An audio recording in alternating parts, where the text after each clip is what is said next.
Thanks so much, Scott. Thank you. Semper Fi, brother. Hey, how many people out here know the words to Texas Our Texas? Nobody? Stand up, let's go. Come on, come on. So that everybody down there can hear us. All right, you ready? 1, 2, 3. Texas, our Texas, oh hail our mighty state. Texas, our Texas, so wonderful, so great. Boldest and grandest, withstanding every test. Oh, empire wide and glorious, you stand supremely blessed.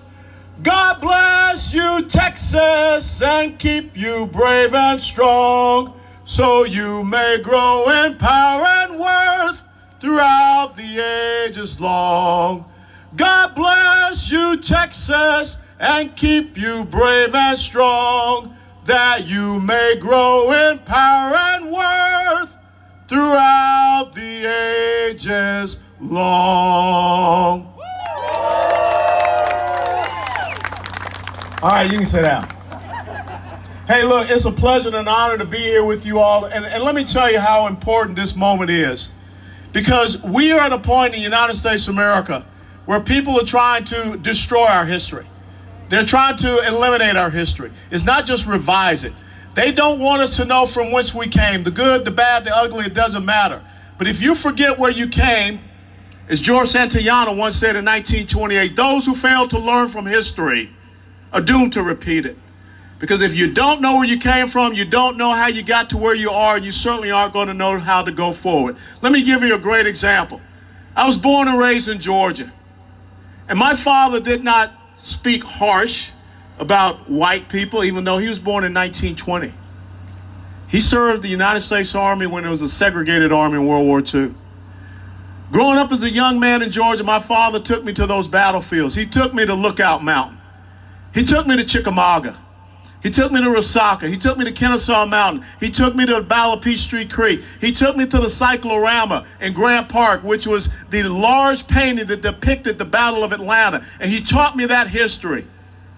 He took me to Andersonville, and I walked that ground. And he did that so that I could learn from history. You're growing up in Atlanta, you got this really big rock outside Atlanta called Stone Mountain. Maybe some of y'all have been to Stone Mountain. I remember the first time I climbed Stone Mountain as a kid. And on the face of Stone Mountain, you know, Jefferson Davis, Robert E. Lee, Thomas Stonewall Jackson. None of them ever offended me. None of them kept me from being who I am today.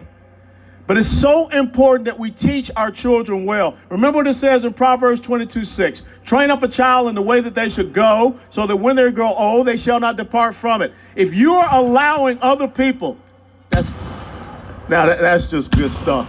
But if you're allowing other people to indoctrinate your child, if you're not educating your child, then the greatest nation that the world has ever known, the greatest state that the world has ever known, and the greatest nation the world has ever known will be lost. We've got a challenge, folks. All this crap about critical race theory, it's a bunch of crap.